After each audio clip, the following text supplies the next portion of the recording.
watching the station covering all of the DMV. This is DC News Now.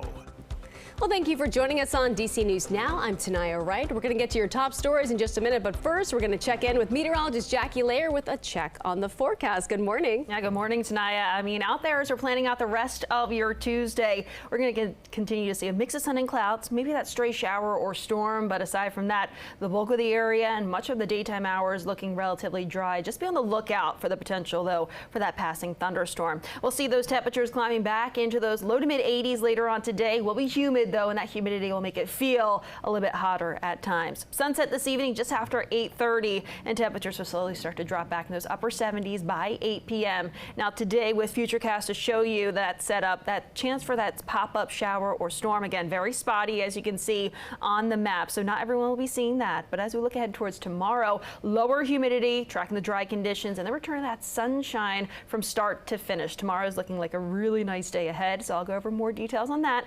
Look ahead towards the rest of that work week forecast coming up. Oh, National Guard! No National Guard! Say Trump! Oh, no! Say Trump! Well, right there, you just heard from protesters in Los Angeles. Since Friday, they've been loudly speaking out against ICE raids in the area, taking control of the streets and holding protests outside of immigration detention facilities. Despite guidance from California leaders, President Trump sending in 4,000 National Guard troops and 700 Marines to take control of the situation. We would bring more in if we needed it, because we have to make sure there's going to be law and order. He's let people come in by the millions who are overrunning your hospitals, your education system, and your police. Many local politicians, like Governor Gavin Newsom, arguing that sending in troops is only escalating tensions and making things worse. And preparations underway for this weekend's military celebration. The parade will be to celebrate the Army's 250th anniversary and also lines up with President Trump's birthday. You can see the tanks being unloaded yesterday in Jessup, Maryland. About 200,000 people expected to attend the parade on the National Mall. Organizers say it will feature 150 military vehicles, 50 aircrafts, and about 6,600 soldiers. One woman tells us why she came all the way from North Carolina to be part of it. That you're able to be a part of something bigger than yourself, I think is an amazing experience itself, right? We wear U.S. Army on the left side of our chest, and we stand here and we're proud of it. President Trump says the parade will help boost military recruitment and celebrate our troops. The Army expects the event could cost up to $45 million. Mayor Bowser believes it could cost the district even more. And violence in the district continues. 7 people shot at 3 different locations within hours of each other in Northeast. One was a quadruple shooting where a man was killed. The deadly shooting happened yesterday afternoon on Mount Olivet Road. Police say 3 people got out of a car, opened fire, and then drove off. 4 people were shot. Investigators say 1 man died. 3 others were rushed to the hospital. But in the heat of the argument, whatever it is about, they introduce a gun into the equation and they fire, and it's irresponsible. And so we certainly understand the community's concerns. Investigators are still looking for the suspects, but earlier yesterday morning, there were 2 other shootings on Benning Road. One incident left a man injured. About an hour and a half later, 2 men were injured in a separate shooting. Investigators are looking to see if these are connected. And a man is dead after being shot by a Howard County police officer. This happened last night near Carter's Lane in Columbia. Police were originally called to the scene by a man who says he was stabbed by one of his family members. When they arrived, officers say that the suspect was armed with a large spear. According to police, that is when he approached the officer and refused to drop the weapon. The suspect was then shot. He died at the scene. The family member who was stabbed is in critical condition. Per Maryland law, the Attorney General's office is taking over the investigation. And over the past few years, thousands of Afghan refugees have come to D.C. area, but Afghanistan now on President Trump's travel ban list, and the decision is weighing heavy on the minds of people who are already here. The ban went into effect yesterday. The U.S. still making exceptions by issuing special immigrant visas for those who worked with the U.S. government. But there are significant concerns for the people who did not come with their families during the evacuation of Afghanistan back in 2021. We went to the Afghan market in Alexandria to find out how people are feeling. If you compare Afghanistan to United States, it means like you compare hell to paradise. The bad and good now, the immigrants, they're getting mixed with each other, so it's kind of difficult to separate them. Most people we spoke to say they are disappointed in the ban. They're worried about those who have family here but are still in the Middle East.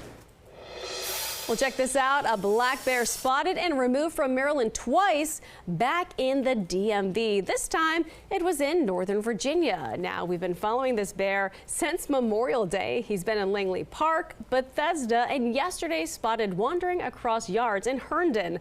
Wildlife officials recapturing the animal last night. Our Daniel Hamburg was there with dozens of people watching this all unfold.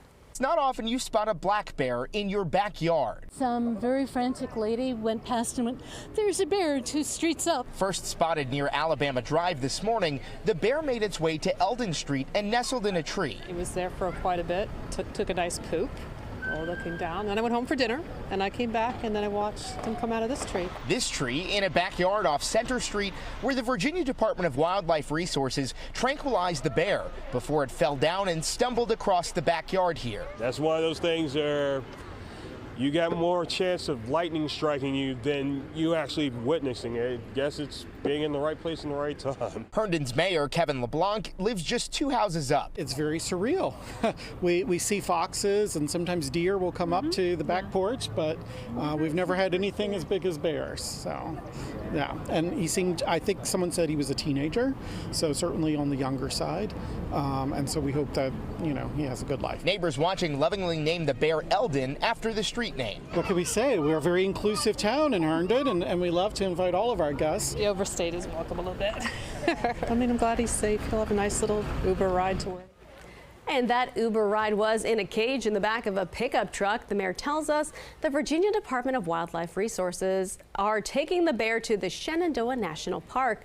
They hope the bear will have a lot of space to roam and not come back to the neighborhood. Jackie, I bet people definitely do not want to see him back in the neighborhood, but we do need a full check on our forecast. Good morning. Yeah, we do. Good morning. We're going to be tracking later on today, this afternoon. A stray shower or storm cannot be ruled out, but overall, the bulk of our daytime hours and the bulk of the area looking mainly dry under a mix of sun and clouds. It'll be humid, though, as temperatures climb. We'll see those temperatures back into those low to mid 80s across much of the area through the afternoon. Sunset just a little bit after 8:30 as temperatures slide back in the upper 70s by 8 p.m. So, yes, we start off with the morning clouds and even a few of those showers and some heavier downpours that slid across our northernmost counties. But as we look towards the afternoon, we'll see more of that gradual clearing continuing. So a little bit more of that sun and temperatures will heat up, likely back in those middle 80s for much of the area. But like I mentioned, a stray shower or storm cannot be ruled out. So a couple blips on the map. But like I mentioned, not everyone's going to be seeing that. As we look at towards later this evening, partly cloudy conditions overnight tonight and into early tomorrow morning before those clouds fade away. And we're looking at ample amounts of sunshine out there as we look ahead towards your Wednesday. Wednesday looking really nice. We start off with temperatures in the upper 50s to low to mid 60s tomorrow morning as those winds will be out in the north and west, ushering in a much more comfortable air mass. So tomorrow will be less humid. It'll be comfortable as temperatures will climb similar to high temperatures for the day today. But tomorrow with lower humidity, it's going to feel really nice out there. Temperatures across the map back in those middle 80s as we look ahead towards your Wednesday. So Wednesday, the pick of the week. We're tracking the sunshine and lower humidity. It's just going to feel really nice out there.